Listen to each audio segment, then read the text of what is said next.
Hey, Jared, what's up? Who's this? This is George. What's up, George? Hey. What's new? Hey.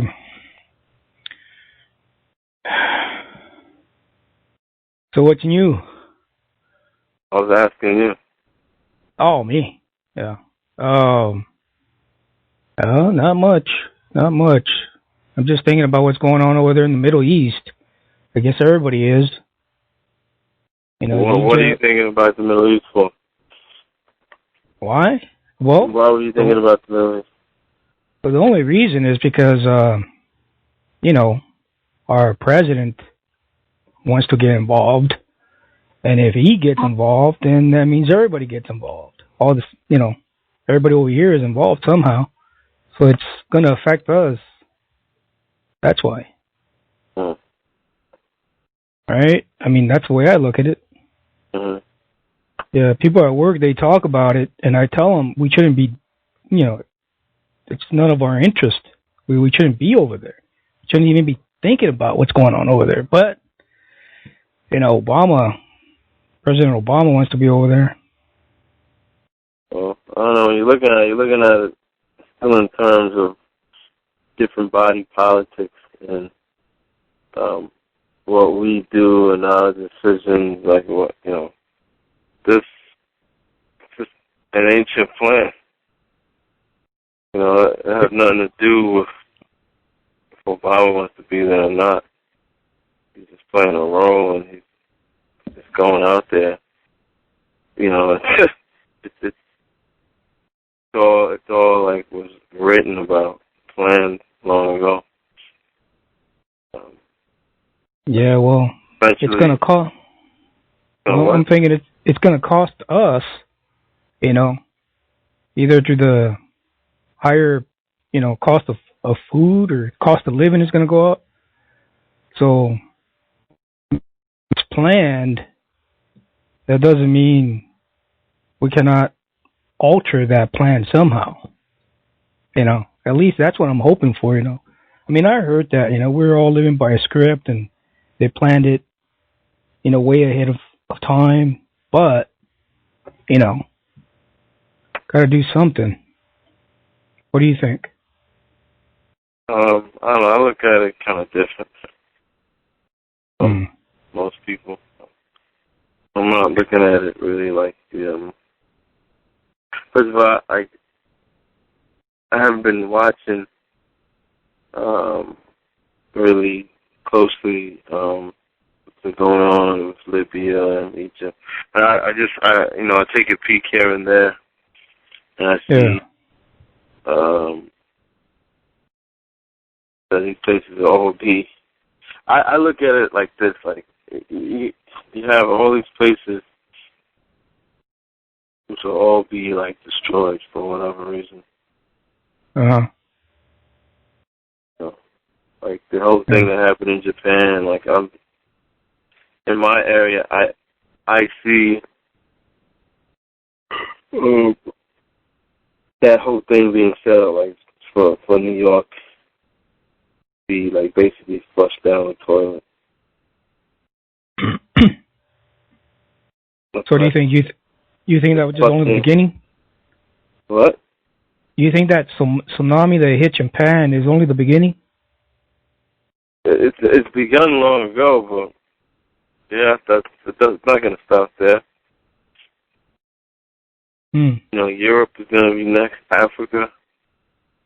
You mean tsunami attacks? Earthquakes.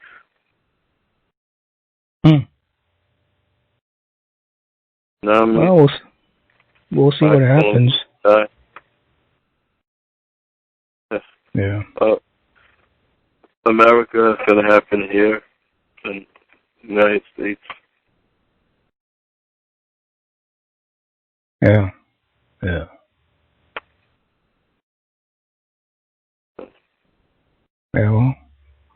well, other than that, it's nothing else, I guess. So what's how's your contact with Kealey going on? I don't know. You can go listen to that. find out. Yeah. That's all you've been really looking at? That's all you've been paying attention to? Stuff like that? Well, honestly, I usually don't even bother with it, but my friends at work and my friends over here, they talk about it. For me, it's kind of like, I just want to live my life. As long as just people leave me alone, I'll be okay. I really don't care about what's going on in the Middle East or what's going on. Well, I care about the people that are suffering over there in Japan, right? But for me, it's just as long as people just leave me alone, let me live my life, I'll be fine. But yeah, that's about it. The only reason I talk about that is because of my friends or my colleagues. They talk about it. Yeah. Yeah. So, did you ever find that a while back you were talking about redemption or remedy? oh, yeah, I've been looking into that. I was looking into a guy named Mr. Trout. He had like a bunch of seminars and stuff. Uh-huh. But it gets really interesting when you dig into it, from my perspective. Some interesting stuff they said, but there's a lot of those guys though. Like you can tell, at least me, when I look at them, you look at their names, and these guys are like almost like kind of misleading people. They're like causing people get in trouble. Yeah. The system. Well, there was this guy called, you probably heard of him. Well, maybe you haven't, but there was this guy called Jordan Maxwell. And he was he was selling this manuscript. But Jordan Maxwell never went in depth into that stuff. He just I think he did. He just touched upon. He didn't go into like how the whole thing functions. Like there's other people out there that talk about it in more detail. He just would mention things. Oh, that's interesting. Oh, this is interesting. But he never tell you the whole picture. And it's kind of got to do research, but it's a lot of rhetoric and stuff. That's all it is. It's rhetoric and languaging and definitions of words. Yeah. But it's basically it's Wizard of Oz stuff. It's like when you're in a courtroom. I just know I see how the courtroom really functions, and I see why things go the way they do, because people have a certain perception of the court and what's going on, but it's not like that, like the media shows you. Yeah. So, yeah, I heard about it too, a little bit about the court system. Like, for example, when you get a notice, they want you to appear, and only a fiction can appear, because you appear and disappear. That's a fiction.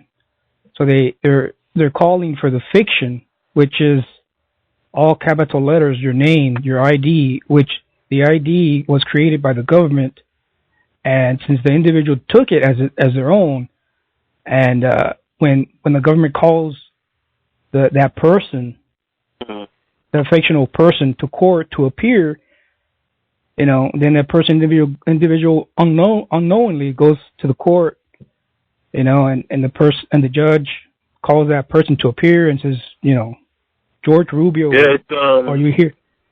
And that's when it's all of the letters, whether it's capital or lowercase, it doesn't really matter. I mean, I guess they just represent, those names represent different accounts, but anything describing the body is a fiction.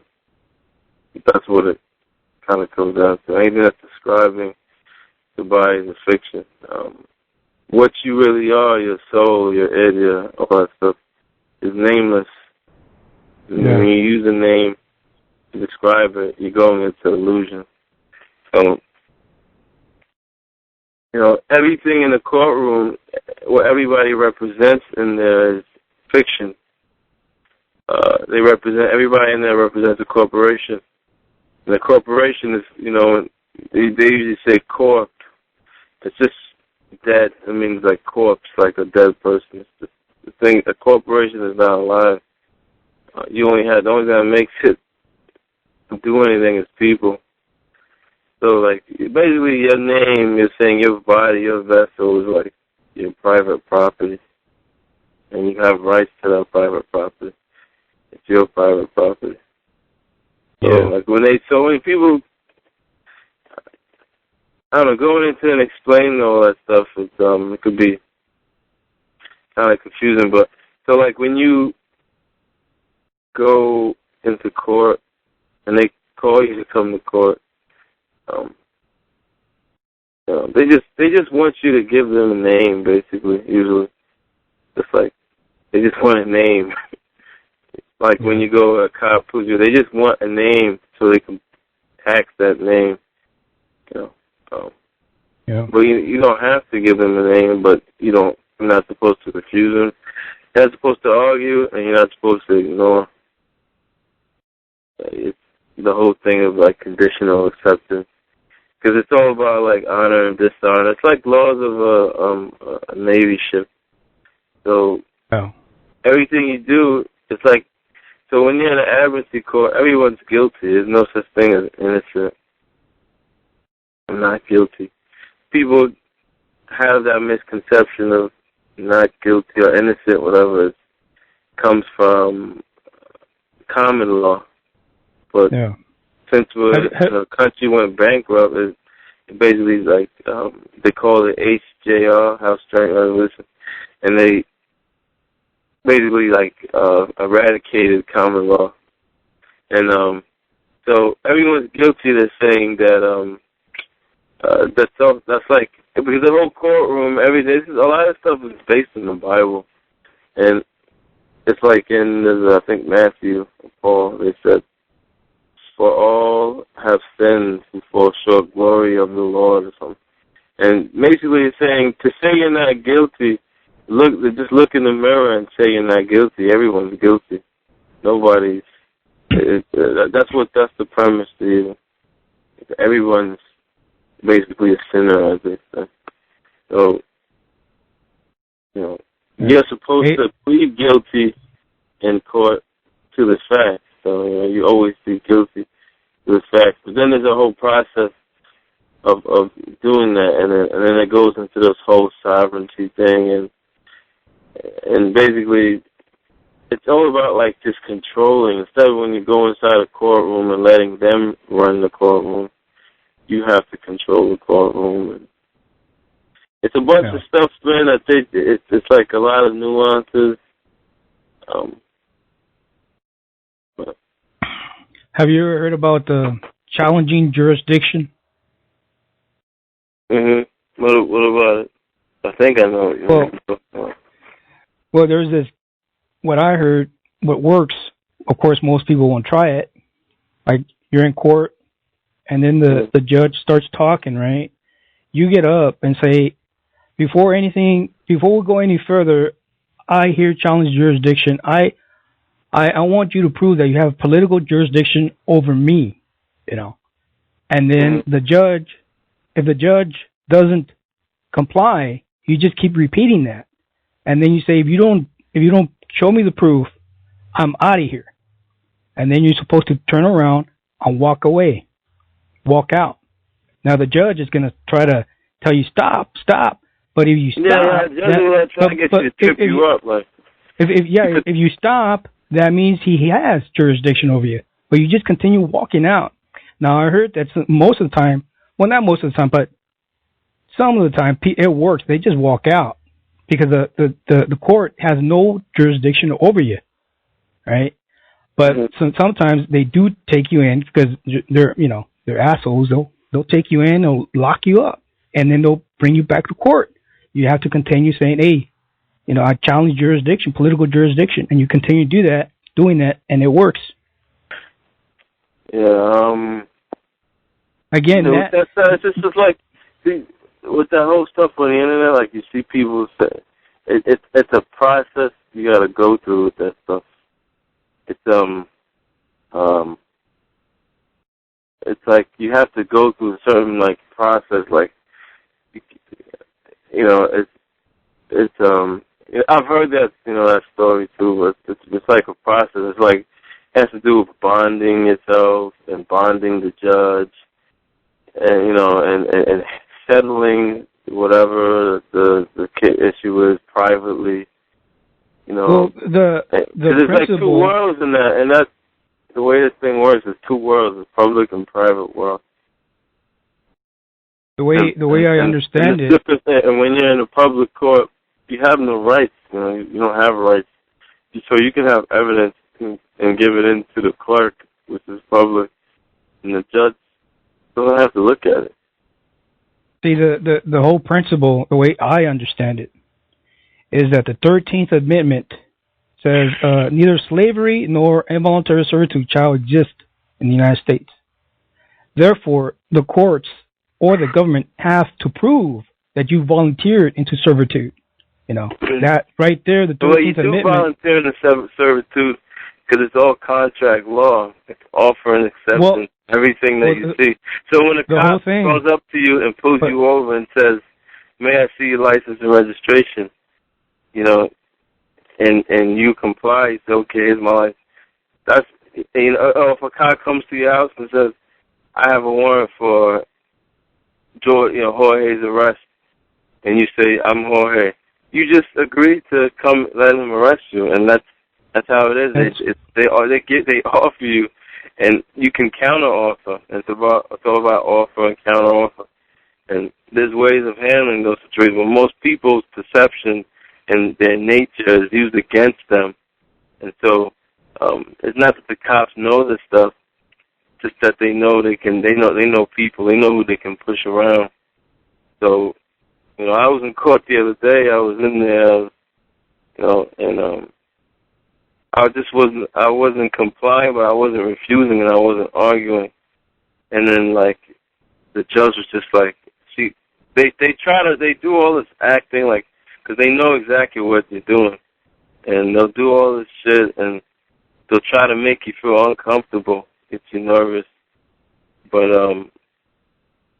if you keep asserting your rights, asserting yourself, they can't do anything. But I wouldn't advise this stuff to anybody, because it's you gotta do like research into it, find out exactly how it works.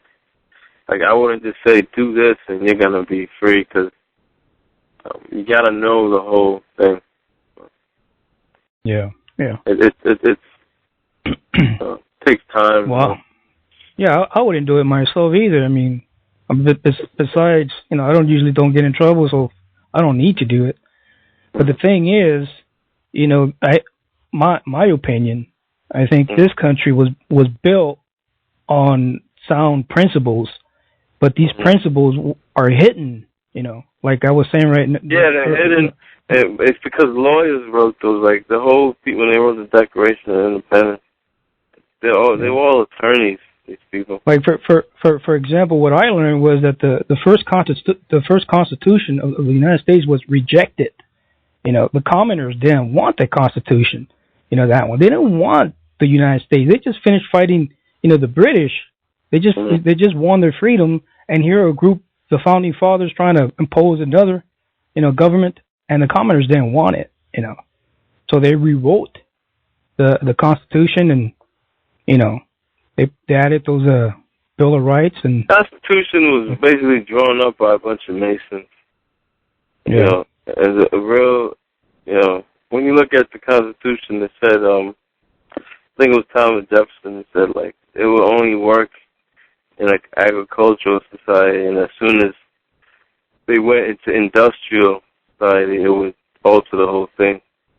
And they knew they would evolve eventually, and the whole thing would be altered. So it was kind of set up to fail. But, the whole thing about United States as a corporation.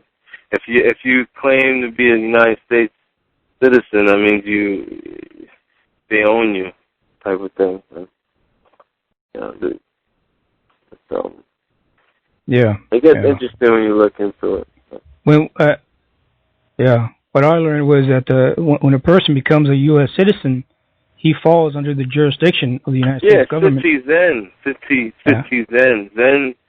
Zen don't argue. They just and then if the individual is if he is a U.S. citizen and he's under the jurisdiction, if he is under the jurisdiction of the United States, that means that individual, that citizen, has no rights.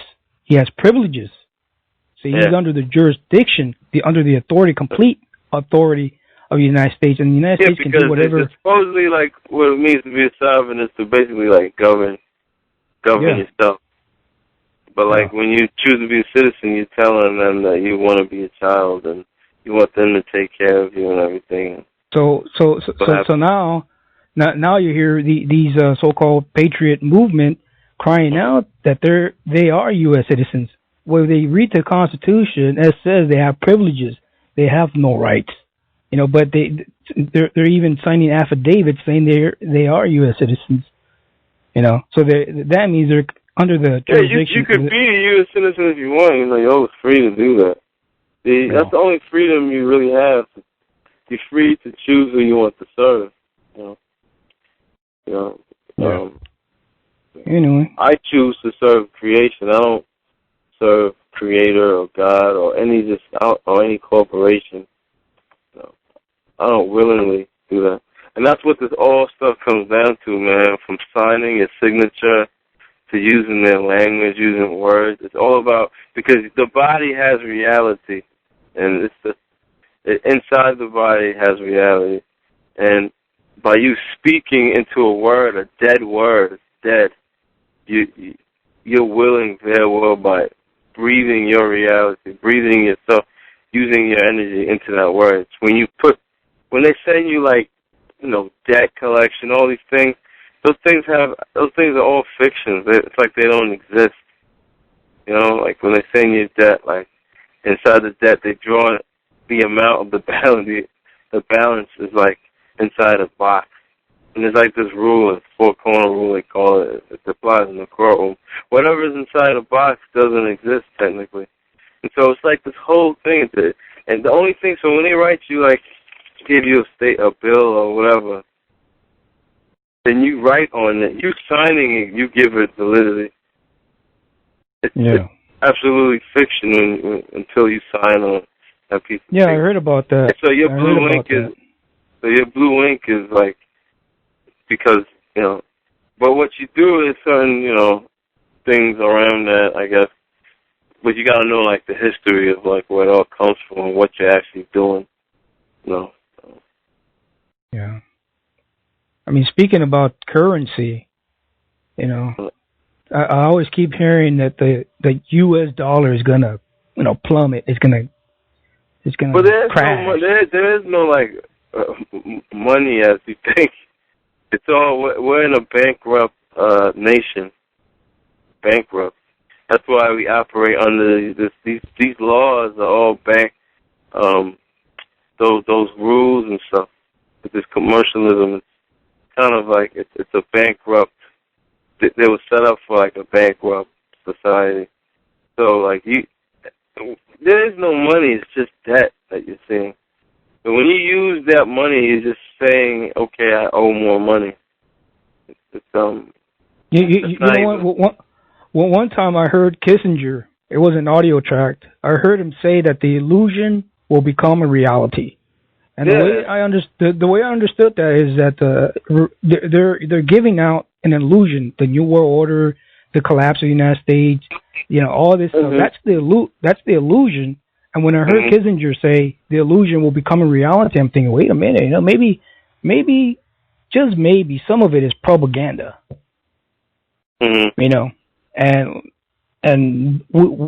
some people take that propaganda and they will it into existence. You know, 'cause, like my friend, I have a friend of mine, and he's all into it.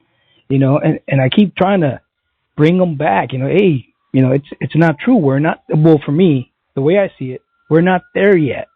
Mm-hmm. They're telling us we're there. They're telling us it's going to happen like this. They're telling us, oh, there's nothing you can do about it. I'm saying no. There is some. Hey, from Chicago. How you doing? Who? From Chicago? Hey. Dave? Spray, like you spray a bottle of Windex. It's a weird name. Spray? Yeah. Spray? Yeah, I have a quick question about currency. If you have a dollar bill and you rip it in half, is it true that just like the bigger half of it is worth the money of the denomination? I don't know. Okay. It's all illusion to me, to tell you the truth. With all the money and stuff, it's people's beliefs in that stuff is what makes it real. Okay, well, if you don't know that one, what if the dollar is completely intact, but it's soiled like I urinated on it? What? If I urinated on it, Mm-hmm. can I still give it to like a teller, and he'll take it and say like, okay, that's money. It's funny. Why don't you go try it? That's kind of like if the tree falls in the forest, will make any noise. I swear, I'm up to my knees here in piss money, and I need to know if it's worth. That's called experimenting. Go and experiment. You guys are some fucking experts. You can't even help me with a simple question. Oh, that's a simple question. Doesn't need an answer. If I rip up my dollars and piss on them, can I buy snacks? No. Oh. Thank you. No. Well, I guess high school got out early today. Yep. You got anything serious to say, man, or you just? Okay, yeah, a little bit serious. Okay, let's find out. Let's find out what serious is in this guy's world. All right, it's a story, kind of. So earlier this week, I have a pond behind my house. I live out in Woodstock, Illinois. You know where that is? I'm from Chicago, but I live in Woodstock. But I have this pond behind my house, and it's like pretty heavily wooded, so it's hard for me to get down there. I have to like bring a machete out there and cut down the bushes to get a path to get down there to go fishing in the hole. And the other day, I'm fishing, and by golly, if I don't pull me out a dead body of a little girl. So, God. Did I say that's it, man? As soon as I come on, right? As soon as I turn it on, you're gonna have just a dickhead just come on. It's just. I think your little counsel there, Jared. If you're on TalkShoe, it allows you to block certain people. Mm-hmm. I don't know if you're on it. Your computer's on or not. Mm-hmm. But that is an option. Yeah. Hi, this is Pete. Anyway,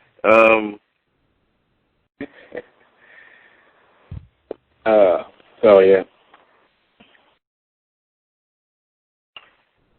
What were you talking about before?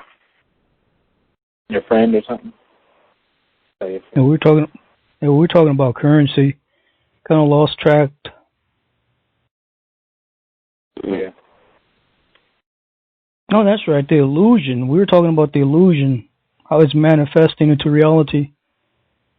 And I think I think most of it is just propaganda. You know, I used to, like, probably 4 years ago, I used to joke around with my friends, telling them.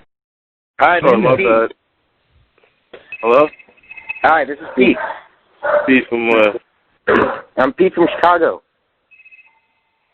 Chicago. What's up, Yeah. Pete? Hi. Thank you for letting me on. I don't know who that pranker was earlier. Hold on a second. Hey, I'm on the show. Shut up. Hey, yeah, I don't know who that other guy was. That wasn't That guy does not represent Chicago, all right? Oh, God. Anyway, so... I have a question, though. What's y'all shoe sizes? Yeah, it was the same guy. I knew it was the same guy. I just wanted to see, like, what you was going to say.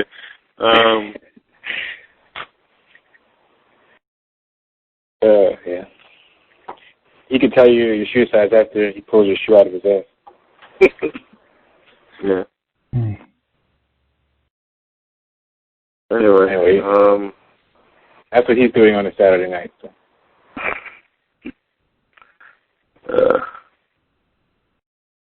That's why, like, I don't even bother. It's like, I don't have time for this shit anymore, man.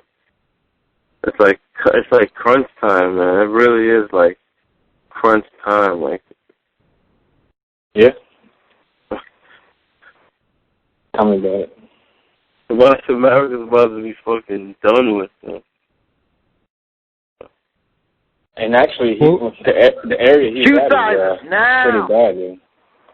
Shoe sizes now. What you said? I said that area where that guy is at is actually pretty bad, Chicago. So Yeah, his area is done. Yeah, Fuck you, Chicago Boston. You know what I'm saying? Like, wow, man. This is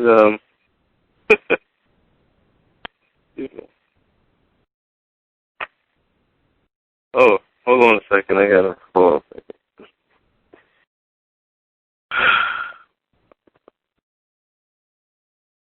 Yeah, that whole area is done, man.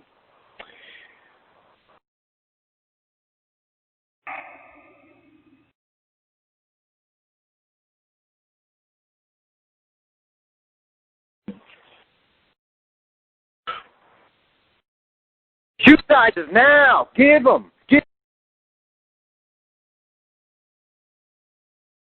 Ay, ay, ay.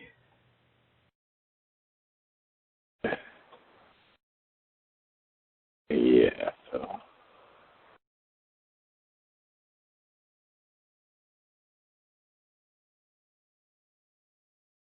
All right.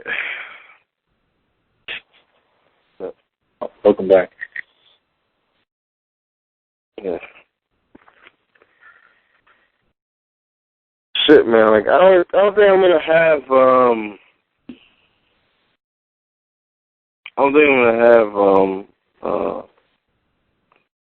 I'm going to get your fucking shoe shows sizes, you like faggot. that anymore. I don't think I'm gonna have shows like anymore. Like I think I'm just gonna have it where, you know, we just agree. You know, if two people want to talk, or whatever. But because it's pointless, you know, talking to children. Yeah. Oh, this guy's like 16 years old. Yeah. 16 years old. He might have hair in his balls. It's fucking. Oh my God. Yeah.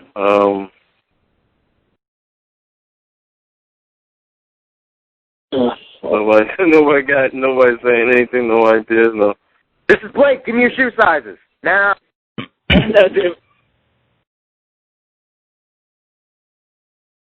They're probably like cracking up over there too. Like, So, hey, Jared, do you have any ideas on how to make, you know, I mean, if you had the opportunity, right, just for thinking or just for talking, right? If you had the opportunity, the funds, how would you make a change in your community? Hold on a second. If I had to what? If I had money? If you had the money, the opportunity, you know, like if you were governor or something, right? What would you do different? I feel like this is some Miss America beauty contest, man. You asked that question. Okay. Well, it's a serious question. Give me a shoe. Yeah, it's a serious question. I'm not joking around. I'm just wondering. Because I think it starts from the community. Change starts from the community. you know, and then it goes up. And the way it's going right now, I don't like it. You know, it's becoming more, you know, oppressive. Let me ask you this though: like, how would you define a community? Like today, like just because you have a bunch of, you know, people living next door to each other, it doesn't necessarily make it a community. I think people are pretty, you know, they don't know what's going on in each other's lives and helping and or even communicating with each other. You can live next to someone for 30 years and never actually know anything about them, you know. So, I mean, as far as getting communities together to do something, like, I think that's a little outdated for the times we live in, you know. It was a more interactive time when you needed your neighbor because your neighbor, or, you know, maybe in rural areas it might be a little easier because you need your neighbor sometimes, you know. Hard winters, you run out of some type of supplies, farming equipment breaks down, your neighbor comes in, helps you. Like, you know those neighbors a little differently because you rely on them, you depend on them, and they depend on you. But in, like, a city area or regular suburbs of America, I mean, I don't think people are too worried about getting their bucks together, you know. Yeah. Surviving and shit, so. And a governor on top of that, I mean, just to be a governor, what would you have to do just to get there? You know, how many oaths did you take, and people that are in your pocket and you're in their pocket. You can't make moves because you want to. But those are all controlled positions. Just to think of new ways to tollgate the public and make it life harder for them, you know? Yeah. Yeah. My opinion of it, anyway.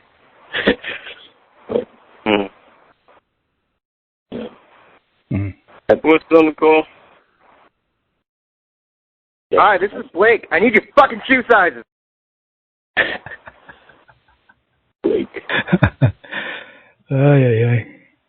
I wonder if he's dressed like a clown and dancing around.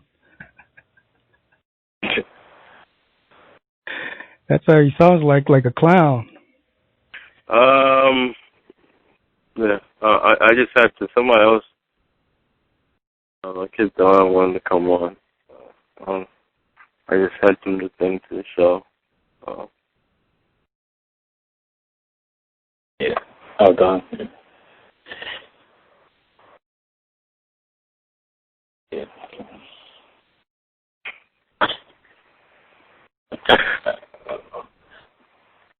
Oh, no.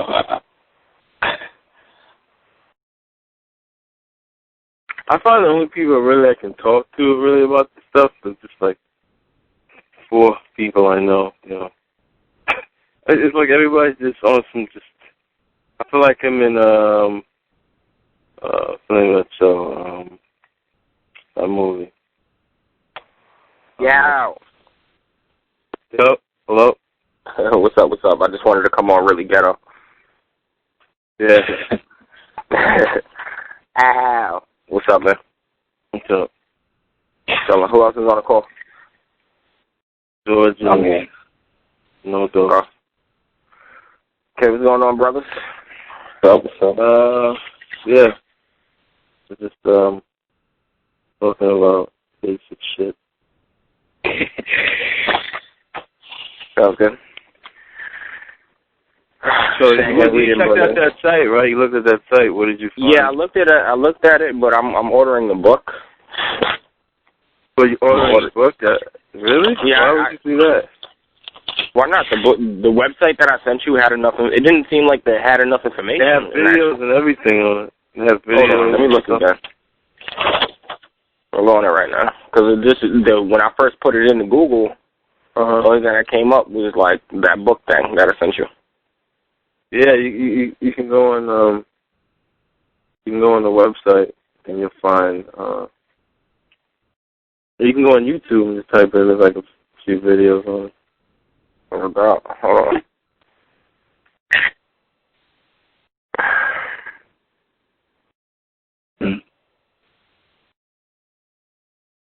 Yeah, man. You know, it just comes to my mind, like, and I think about it, it's like that same lot and shit, that same thing with lots, like, you know, who's out there that with a functioning brain? Who even gives a shit like that? You know, I see that everywhere in my house. Nobody even cares. You know, this is what they want, it seems like, man. the choice they want. They just want it all to just be, totally destroyed. That's what they want. Seems like. Yeah. So it seems like. I guess people don't realize the implications. Maybe that's what it is. I think everything's disconnected. So. Yeah, they're so they don't even. They're so done. They're just like whatever, man. They're just like. Try to explain to my mom. I try to explain to my mother, and I never do this shit. I never explain, talk about this stuff. And I just explain one little thing. She's like, "You're crazy. You belong in a mental institution." And what she said? She's like, "You're crazy. You belong in a mental institution." People who are usually really ignorant will say these things. It's like a protective self-defense mechanism of their own ego, or pride. I mean, crazy is a very subjective. It's a very but they are crazy. That's the illusion. That's the mirror. Like they're all insane. They're loonies. That's why they made those coins in Canada. They're loonies. They're crazy, and they're all going they're basically all walking off a pier into the sea. They're walking off a cliff and just one by one and don't even care. It's just whatever. They just like lemmings. By the definition, lemmings, most people are insane. In a state of mind that prevents normal perception is insane. Yeah. Yep.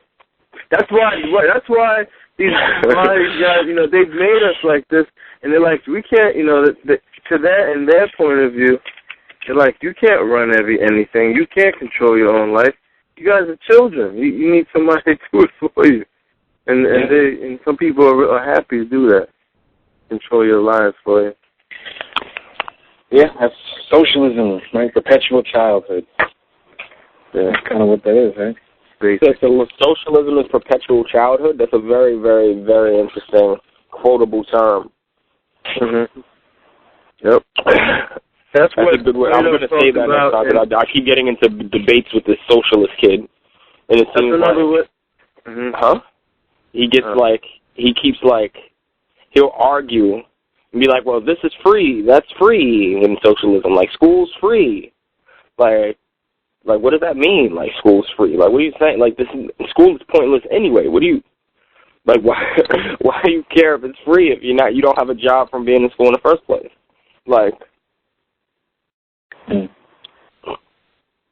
Why wouldn't you want to actually work for something? Why do you want something to be free? So, in Plato's the Allegory. He talks about the purgatory, the people who just never grow. They just stay stagnant. They never really grow. And, that's what it is, man. People are, in this, stuck. Or just the perpetual children. And it's crazy because when you go, in 500 years ago, going, classical period in Europe, young children were, compared to today's adults, were, their grandparents, man. They really... They were more mature. They were actually living more, I guess. Now it's just these people are done. Right. Well, I can understand why America's like that because America is it's the shelf life of America. They have no use of these people in America, so they're just made real dumb and blasted. Yeah, easy to move and manipulate. Yeah.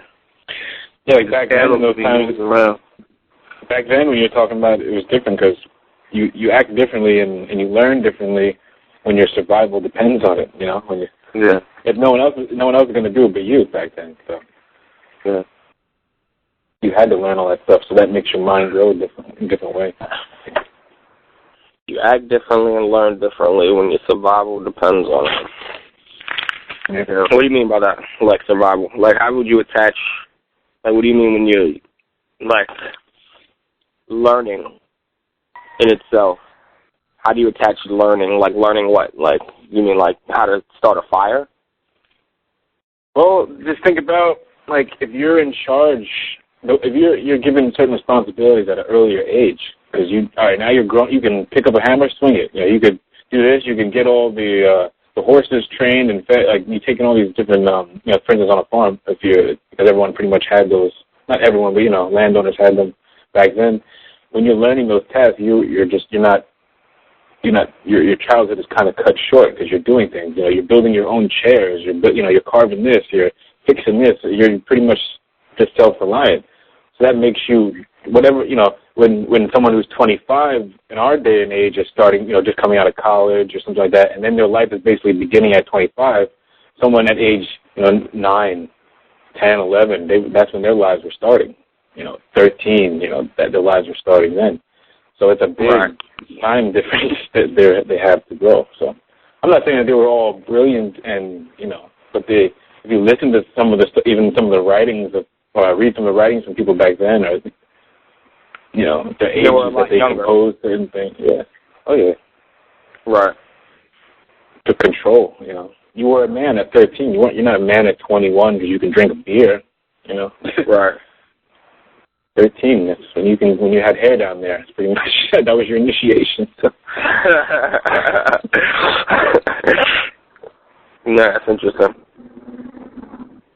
Yeah. They tell you you're a man at these certain age. They basically it's just totally like artificial, like them telling you what age you are, because that doesn't make sense. Because in reality, you're not a man at any of these, 18 or 21. It's just I think it's just a benefit, like a commercial system. Yeah. Yep. It's just like because you can't make money. You can't make money until really you're 18. You can't have steady income and all that stuff. So. Right, because you're still a beneficiary of your parents. You can, but you have to be like sentient on some. Like you have to be able to. Yeah, if you're like, you can file an LLC at any age. Like, you can file a business license at any age, but you have to be sentient enough to even figure out how to do that. Yeah, you like the education system won't really tell you how to do it. System. If you're like most likely trained in the education system, you're not going to be like that, because in the education system it just teaches you how to be a slave. It doesn't really teach you much. An obedient worker, yeah. Teach you how to sit behind a cubicle or whatever, do a task for someone else instead of, and those times too, if you go back even before public school, people, when you basically were your own boss. You were either an apprentice and then you became your own boss after when you had your own position, your own job, or not a job, career, whatever. But today, today you're going to school to work for someone else, so. You're working for somebody else. It doesn't matter. No. It's crazy. I love these phone calls, man. It's very insightful. Mm-hmm. Very insightful. Yeah. So, how about those, you heard about Godzilla showing up in Japan? Okay. Here's a joke. What happened? Mm-hmm. I said, did you hear about Godzilla showing up in Japan? Yeah. Yeah, right. Yeah. Oh, yeah. I don't know, like, right now I'm going through the motions. Like, I'm reading Bernays. Like I told Jared, I was reading Bernays, but, I'm reading Crystallizing Public Opinion. I'm trying to grab, like, I'm doing a lot of educational projects right now where I'm about to go. I'm testing how effective propaganda is on, like, a civilian level, per se, right, where you don't really have any sort of power over anything, but you have access to X amount of dollars, and you have access to X amount of people, influential people in certain non-profit organizations or whatever. And seeing how effective you can be to a certain population when presenting certain information to people, like, or certain truths about certain things. Like, like the education system set up sort of to, you know, indoctrinate students into a form of obedience more so than actual, like, so that for progress, for efficiency. Like, you're indoctrinating students to be efficient, right? Where you're like, all right, fold your hands and sit here, right? As opposed to, like, call out. Like, raise your hand before you speak. Don't just speak, you know. And it's set up sort of to keep kids indoctrinated so that way the flow of business in school can occur. Like the grading system is sort of flow of business can occur. Like all the kids are not on the same level that are in the same grade. They have sort of grading systems within each grade. Where it's like if you're in 5th grade, you're either a A through a J. Like a A would be, or it's like backwards. Like it's like the J would be the highest level or the A would be like the lowest level. And you know, you grade, like the teacher will grade students, and this is an internal evaluation of the student on certain levels. And, like, based on how he progresses through those during the year will determine what class he's put in the next year. And so it's like I've been sort of figuring out how to demonize the education system for profit, I guess. Well, you're going to demonize it for profit. I mean, the only way you could do that is become a speaker on it. Become a what? Become a speaker on it. You know, if you're just, and you charge people to hear you talk about how the education. Yeah, I mean, I'm a speaker. I'm a speaker now. I'll be in Daytona Beach on March 30th. I'll be in Atlanta on 6th to the 9th. Like, I'm doing that now, but even beyond the speaker, I'm talking about, like mass educational revolution sort of kind of thing, where it's like you become self-reliant. Like, I mean, I can't say. This is the thing. Like, I don't even care if it really. I'm not trying to change the system itself. I don't want to change the system. You have to be in the system to change it. And the way they have the system structured is once you're in the system, you can't change it. Like, they have it set up so that way you can't really get paid or sustain your livelihood if you try to change the education system. They'll just, like, they'll fire you. But the way I'm going about it is more, like, external. So I'm not using the traditional avenues. Like, I have like 3 graffiti writers that made newspapers and are, like, really, really infamous, sort of. Like, I'm approaching it from a different part of the GDP. Like, there's, you know, the educational sector, right? And then there's, like, finance, and then there's, like, arts. So there's, like, fashion, art, and music is in the arts, and then, like I'm trying to approach it because most students spend a lot of their time in the fashion, art, and music aspect. So if I approach it from there, where I'm targeting specific people that like fashion and specific people that like music and specific people that like art, and redirecting their interest in something that I'm providing back to the concepts I'm telling them about, then I think I'd be able to, not a mass educational revolution, but at least selling it as such, because it's sort of a change in thought. Like I went to, like, I studied sort of students. I didn't really study, like, in college. My purpose of being in college wasn't to study anything they were telling me. It was more to study the students. Like, what's an Ivy League student versus a Catholic student versus a public student? What are they learning? How are they learning it? What are the average amounts of books that are given in a class? What books are given in a class? What texts are given in each class in a public versus a Catholic versus Ivy League institution? And how does this affect the way the student operates on a day-to-day basis, just on average? What does the top student do? What does the worst student do? How are they moving? Like, how are they operating? And like, even in the Ivy League schools, for instance, like they're not picked based on their grades that you can get accepted into an Ivy League school. It's not based on I got straight A's. It has nothing to do with that. You know, they're not looking. Well, I mean, I got accepted. Nothing. I sort of know that, but it's not like I got accepted in Columbia because not because I got straight A's at all, but because I was able to. Like, I found a back door into the school, basically.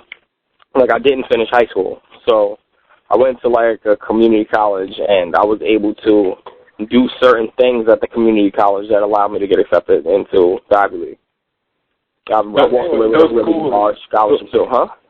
Those schools are like, you know, there's one for what the people on the outside looking in, and the other part of the school is for the people who are on the inside, and it's just a meeting group for families that have been generationally going there to meet and sign up their children for tests. It's very legacy based. It's set up like I'm gonna tell you just from my own experience. Like, I left because I realized what it was about when I was there. Like, I was able to see certain things happening.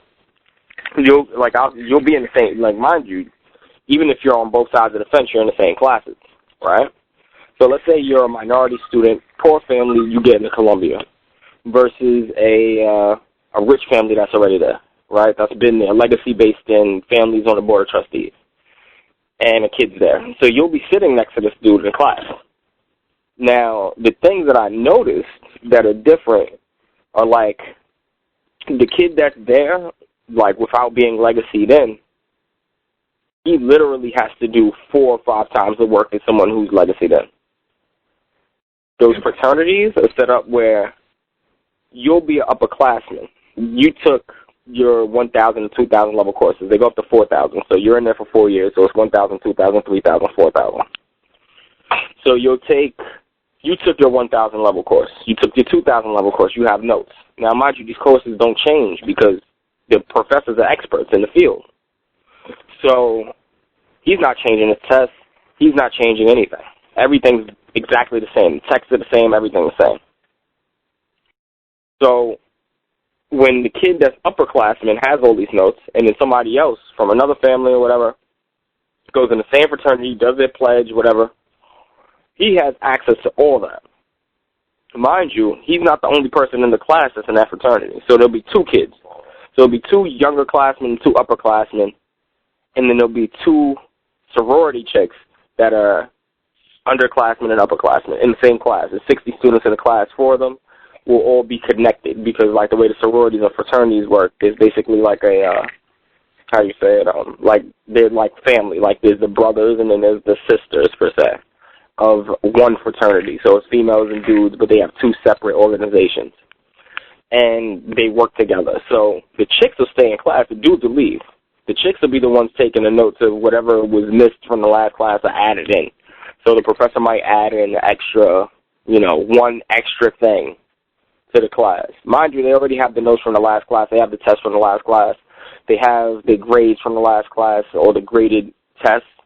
And they're just able to just breeze through, get a 3.5 and just chill the whole time they're in that school.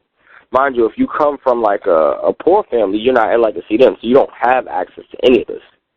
So at the end of the day, even if you get that, if you work your ass off, you get the GPA you need, you won't have any of the extracurriculars you need to get a scholarship. All the kids that are in the school that are applying to the same scholarships won't be able to get the same scholarships because it's set up for the legacy-in kids. Just the time structure of it, where they have more time because you have less because you're coming in with nothing, unless you're really, really resourceful.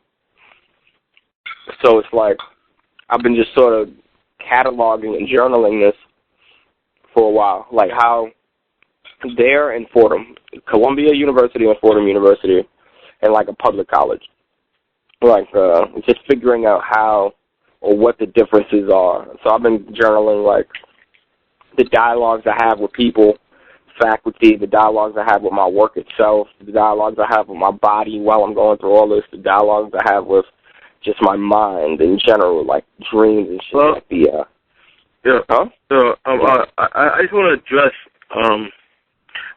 some people were talking about in the chat box. Yeah, I'm gonna talk about the fact. I don't mean to take you off topic, but no, it's cool. It's cool. I'm not looking at the chat box. Hold on, let me go on. I can't see it. All right, if I go on right now. What happened? I wouldn't be able to see it right now if I go on there. No. Yeah, so they're talking about like family structures, and there's people on here saying that, can't there be such a thing as a good family? What's wrong with a family? how is the family structure, control mechanism, or whatever. Right, because it takes a village to raise a child. Yeah, you can't.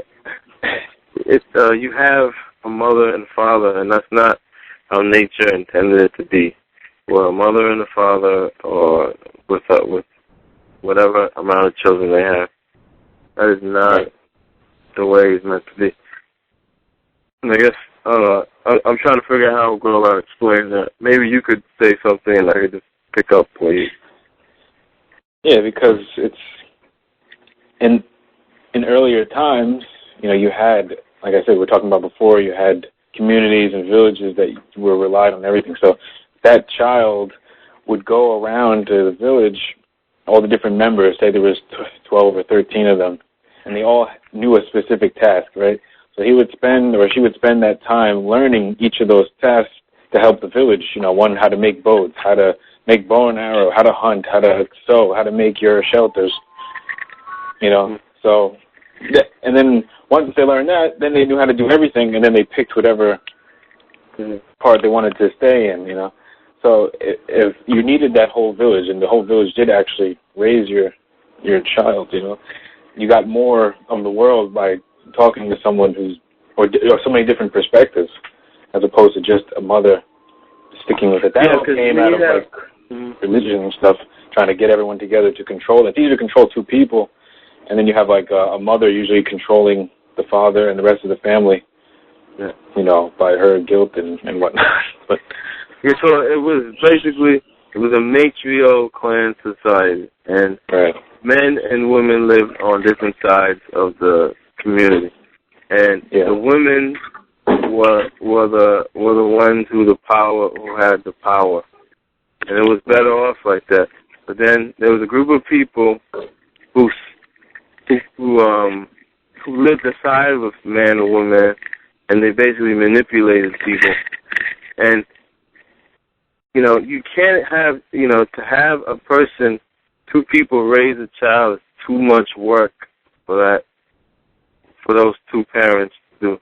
It's too much work, because you can't even teach a child everything that he needs to know, he or she needs to know.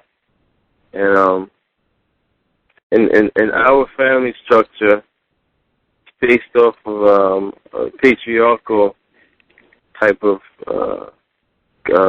society, and that's not how nature intended it. It was matriarchal before the Ice Age. So, and just to pick up on what you said, family, I'm not sure, because somebody said it was talking about a good family. I don't know what they mean exactly by what's a good family, or what's good. If you talk about the American ideal of a good family, there's no such thing. Every family is dysfunctional, and that's for a reason. That's why I have so many divorce. The divorce rate goes up, because it was never meant to last. It was designed to just break down. You can't. The two people don't stay together for the rest of their lives. That's not. No other animal does that, and no species does that at all. People stay together generally 5 years, maybe 6 years. Well, I think the number is 4. Yeah, 4 is the year. That's why they understand that in human nature. That because after you spend all that time with the person, you learn everything, and there's nothing else to learn. So you move on. So that's what life is. It's all about gaining new experiences and learning new things. But when you're with the same person, you're not gaining anything. It's like you're just stuck in the car, driving out of gas, running out of gas in the middle of the dark, going nowhere. It's not going anywhere. So you have to, you got to move on. Now the way it's all set up today, it's always controlled, because that wasn't how nature plays out. Yeah, because it's to benefit. See, we can never figure it out, because we never figure out the equation that it's benefiting another group of people and not us as a whole. These things, they seem like logically like they would fit, they would work, shows this ideal that they have us, kind of trying to live up to, but it's just an idea. It doesn't mean it's a reality. It doesn't mean it doesn't work. That stuff. Yeah, it wasn't designed to. And people can't see that. It would make sense if you would just look where you came from and how and that's what religion was all about, and lying about history and everything. It was all to keep you from knowing what happened, with the original story. So religion just took things that people knew about, everyone knew about. It was knowledge that was known to the community, and they took it and they put it in religion, and they said, and they put their spin on things, on what was truth. They took reality and manipulated it. Because when we gather as a family and buy food, drink, etc., and put money into the system, but in return you get to spend time with a community of people.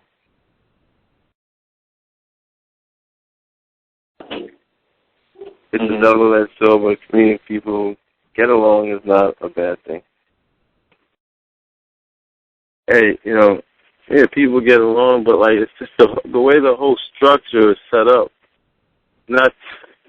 It's just not how it's supposed to be. Like because of the way that the structure is set up, we use different parts of our brains. We're not using our whole brain. People say, "Oh, we use only 10% of our brain." There's a reason for that, because our thought process is all based on it's all artificial. It's not. There's nothing. You're forced to focus on one part, on one thing. Like we're so fragmented, we focus on just reason or whatever. But people don't even understand intuition. Yeah, people did. Yeah, that's what people. Yeah, people did use their whole brains. Yeah. Yeah. Reason married with intuition. Mm-hmm. How do the talkers feel about race? Are we all a family? Do you guys stand for peace? Just wondering. Feel about race. It doesn't. The race is just it's just an illusion. Well, the race has certain endings. Yeah. The finish line, So. Yep. Because when you go beyond the skin color and you look at genetically, I mean, you could have two white people who have a child and the child is black. It's just, it all comes back down to the same thing. Originally, everyone was black, but through genetic engineering, they created other races outside of the black, because black is like holds every color. Yeah, it has every color, and it's a matter of extracting the three or one of them more creative. It's like a chess. Each race had like a role, but originally the black. It was the blacks that were created from hermaphrodites, because they were just one. We were just one gender. We were both male and female in one, and then we were made. The genders were split into two. Then you had the blacks, and from the blacks, later on, I'm skipping a lot of details too. From the blacks came, Cro-Magnon, and they made, brown, and then they made yellow, and they made. So that the main races are Asian, Caucasian, and Red Asian, and So when you see what were the brown people? They were the like Hindus and gypsies and stuff like that. They come from like Cro-Magnon, and all they did was just take off the C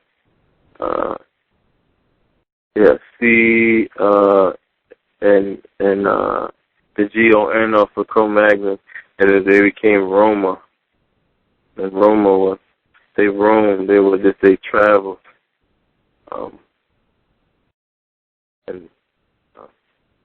and the whites were basically made for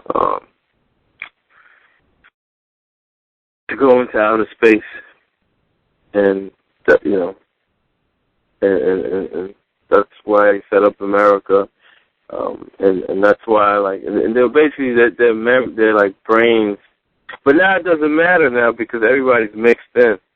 So, but the whites were made basically to be like what was it? Was it random access memory? Oh, am I still on this thing?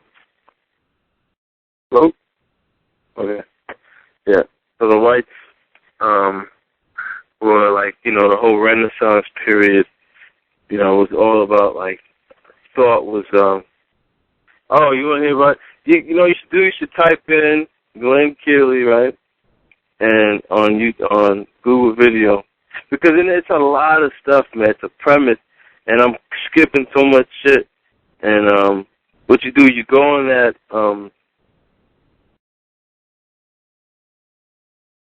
you go on that on Google Video, type in Glen Kealey, and you'll see Glen Kealey workshops, and it'll be a link. Probably you'll see a link to my blog, Anti New World Order. And you'll see him explain. He'll explain the whole premise, and what you do after that, after you can grasp what he's saying. You have to kind of piece things together, observations of people you see in your whole life, and if you read Masonic, encyclopedias or whatever, reading dictionaries, it all kind of falls in place. I don't know where everybody. I don't know where you're at, so But I can tell you, just try to grasp that premise, and you'll see things. You'll see it, what they're talking about in movies. My process, because I've always was into this stuff. Yeah, you're welcome. Yeah, thank you. My process was always, I started, conspiracy, looking at symbolism, and there's no, certain path you do it. It's basically just a seeker, and you just seek information out there. Yeah, it does get complex. It's just, you got to be able to understand certain concepts and grasp those concepts, and then your reasoning becomes more, sophisticated in a way. Physics is one way, it's all those different subjects like math, science, all these things, they're all connected. It's all one. In school, we're taught that there's separate subject, there's separate, and so people are raised with this type of thing that everything's separated, but it's all one. It's all one single whole. And music too. Plato talks about music, and he said that music could be used. Music is just manipulation of sound, and he knew that you can get certain effects from people, and they decided that Plato's Republic that music could be used to control the youth. And that's why you see today, in music today, it's all controlled. They're all throwing up symbols. They all do what they're told, and they sing what they're told to sing about. And so you see the kids, you see the children. They're all just promoting the system, and they think they're rebelling, but they're doing exactly what the system wants them to do. So none of it's. And then we're people think that it's I guess it's normal now to have, different genres, so many different genres of music in one era, one decade. Well, meanwhile, you go in classical period and that type of music lasted for generations. Generations were listening to that stuff. And it's still, good music. but all the different genres. I guess they have like a different effect on people. You got your goth, you got your hardcore, you got your hip hop, and it's a different type of mentality behind all of it too. They give people. Hip hop is a lot, rap is more very, very materialistic worship of money, and it's really based just sex, things that like have always been around, like women, but they make you elevate it into something that it's become like the prime of importance of someone's existence, a girl or whatever, but it's all control. That's what it all comes down to. Everything is this type of control mechanism. Yeah. But all the music, anything that's in the public domain is put there for you by your controller. So it's not any certain type of music that's controlled. It's like anything that the mass hear about is there for a reason. That's what I've learned over the years. It's all there for, like, if you see me on TV on, Eyewitness News, and they're promoting a book that I wrote or something, you can bet that I'm working for them, and, I have some type of deal, relationship, and they're paying me money or whatever. Yeah, that's it. Yeah. That's a lot. So yeah, I've made I don't know how many videos over the years. Not a lot, but I try to help people understand more. Like, I use like the visual, I use music. You're only free to choose who you serve.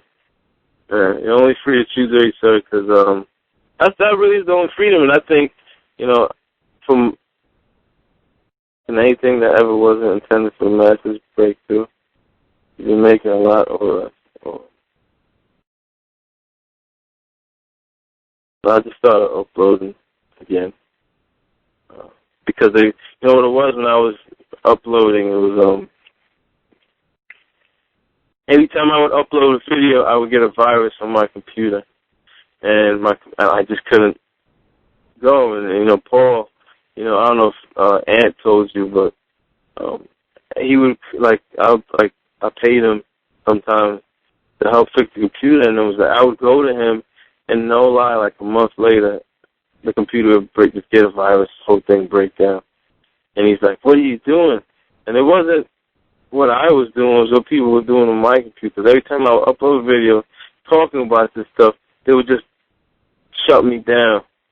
And so, I was shut down for, months, 6 months, And then 6 times I tried fixing I went on, tried to upload it, and, So, I know if I were to have a brand new computer, it would probably be shut down on me or something. Yeah. So, can anything that wasn't intended for the masses break through? Not if it's on the media, because the media, that's what you got to understand, the system, like the pyramid system. It's the media side, government side, corporate side, religious side, and they all meet at the top, the tip of the pyramid, and it basically comes down to one person. But the further you get up that pyramid, the further you get away from reality, and it's as above, so below. It's the same pyramid under the pyramid, and that's where the real bosses, the real controllers reside at. And it's underground in the Moho discontinuity. And once you understand the geology of the planet, you'll understand where they got the concepts of feminine hell and all that stuff, purgatory. Are they losing control? Do we stand a chance? They seem to have a lot of control, but they themselves, they're going to destroy themselves because there's something else out there that created them, and created all of us, and it has control. They may think they have control, but and I don't even think personally. I don't even think that. I think they lost control themselves, because you gotta understand that it was a group of people with Neanderthals, and it's not what we're taught Neanderthals look like. They look totally different, and they basically were geniuses, 140,000 geniuses, and they connected themselves basically into this computer. And the allegory of this computer, you'll see it's in so many science fiction. One popular one is 2001: A Space Odyssey, and this computer that's going out of control, killing everybody. And that's what this computer is doing. It's a chemical computer that they basically set up a long, long time ago. And yeah, how exactly? They set that computer up, and how is an important word, is in hallelujah, halogen, link. But they set up this computer. They downloaded the genius part of their brains, because they were idiot savants, these Neanderthals. And Neanderthal, it's a code name. It converts to deans of dollars, and a dean is someone. Yeah, exactly. A dean is someone who knows the most about one topic in the university, because that's what idiot savants is. They were each geniuses on one topic. So you can have a genius on philosophy, genius on mathematics, genius on whatever topic. And they all got together and downloaded the genius parts of their brain into this computer. And it's like a distributor cap in a car. It's like a reverse distributor cap. This computer only read the genius part of their brain. It didn't read the idiot part. And it was, so when they did that to connect themselves, this computer was basically a standalone genius over everything. And this is the supreme being they talk about.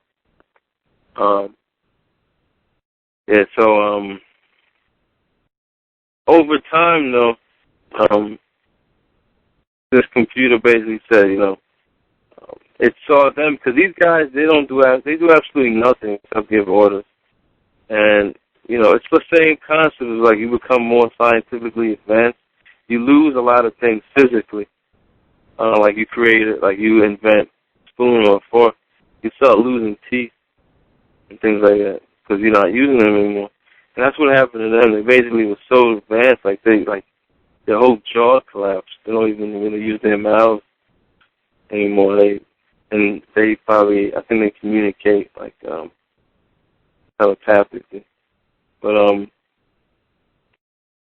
which is, human beings are telepathic too. So what they did, so this computer basically made a judgment call and said, okay, these people, it was running the show. This computer now runs the show. And they, I'm not sure if they're even alive. They might be, a few of them not.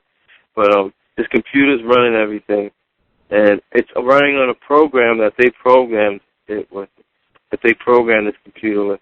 And this program is this program in the computer is what destroyed them. And so this will or program is what everybody is running on in the world. And it's basically at the end, everybody will be destroyed, and nobody will survive, unless a few people who can grasp what is truly going on, and will their own will creation's will, rather than creator's will. But people don't know what creation is, because that's all religion did. It hijacked creation and used it for its own benefit. A creator tries to be creation, but it can't be, because creation is not. That's another reason why we have all the problems, because as soon as they divided the genders, and they did it for self-serving purposes, as soon as they divided the genders,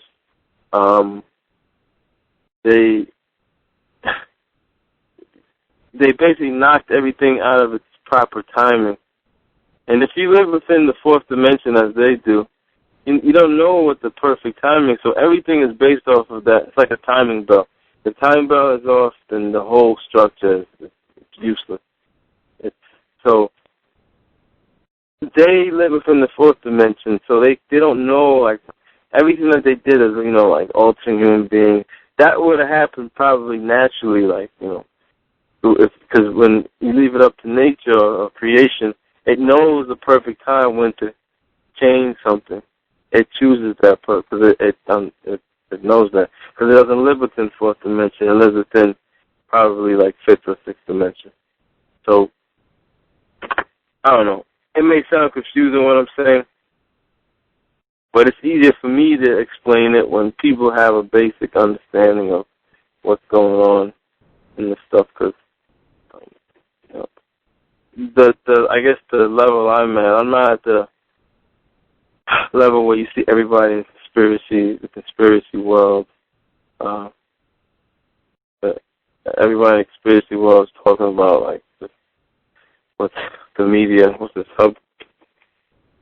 Yeah, shit like that. Everybody's talking about Charlie Sheen and bullshit like that, man. All in the conspiracy world, they all talk about, a lot of the conspiracy, a lot of it, what they talk about, there is a conspiracy, but people get the conspiracy from the media, because this is how the media works. They got the mainstream media, and they have conspiracy media, people like Alex Jones and all these guys, and they'll tell you a little bit of truthful things, but they wrap it with so many deceptions and lies. It's just like the regular media, it's just another side of it. So, I don't depend on other people for information. I kind of go and read the old Masonic encyclopedias.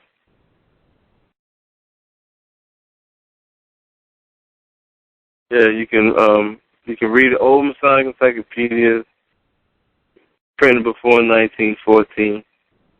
Old dictionaries, and there's a coding structure that they use, and you got to understand that it's allegory, that they communicate through allegory and symbolism. And over a period of time, I became familiar with, like, how they communicate, and I'm becoming more familiar with how to communicate.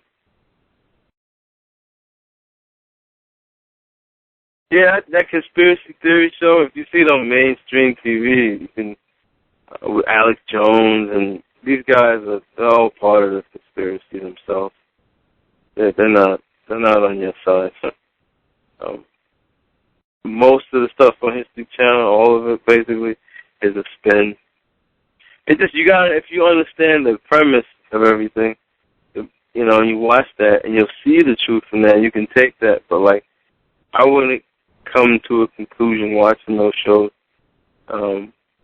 based off just what they show on History Channel. Jesse Chuck, yeah. They're not friends. David Icke is, he works for the media. He works for BBC. Alex, you look at the names are not even, those are all coded names, The X, L-A-E-X, and J1. He has 1 in his name. And then you got, David Icke, D. Icke, Dyke. He's redirecting. Dyke is a redirecting of water. That's what he's doing. He's redirecting you into illusion, fantasy, all his BS.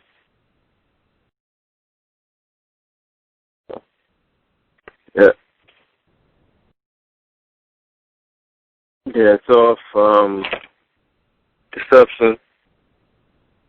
Don't make any art of any kind. I don't paint or anything. I don't know. Sometimes I like things. I'm not really. I guess I could consider myself an artist, but I do it differently than, like, I guess the conventional way.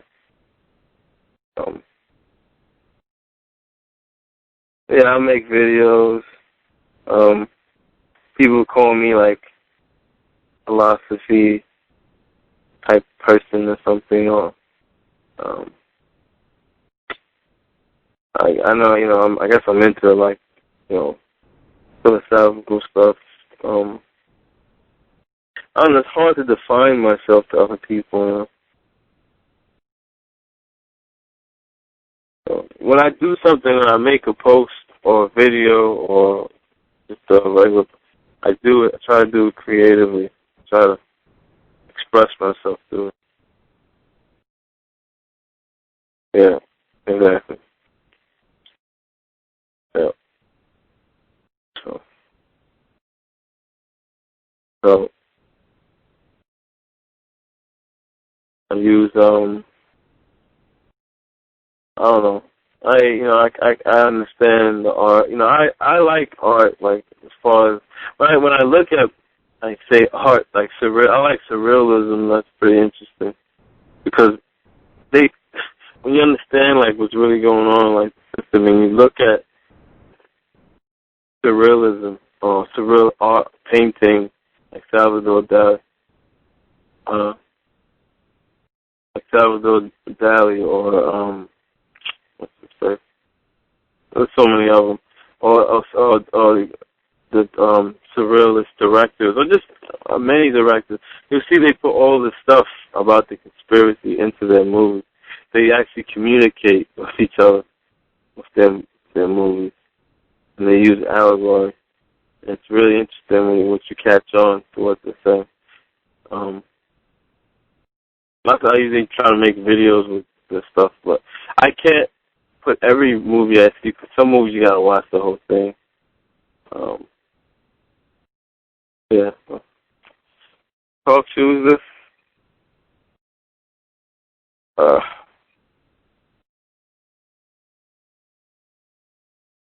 Yeah, I remember that channel.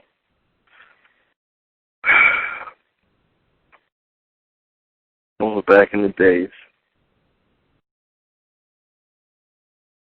That was back in the days.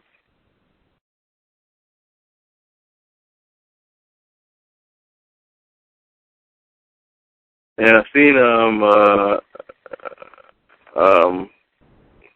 a quote on that channel by Henry David Moreau. He said there's 1,000 people striking at the branches of evil to the one striking at the root. And that's basically what the conspiracy is all about. It's all of them talking about the symptoms of it, but they'll never take you to the core of the whole thing. They just keep talking about the surface shit.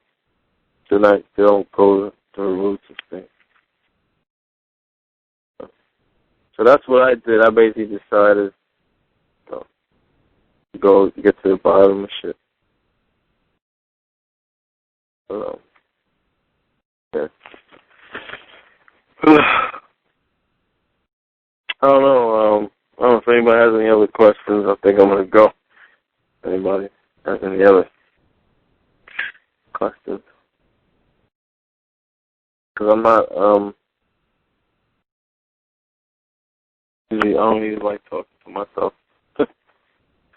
Yeah, no problem, man. I tried calling you the other day, but you didn't pick up. I guess you don't recognize my number.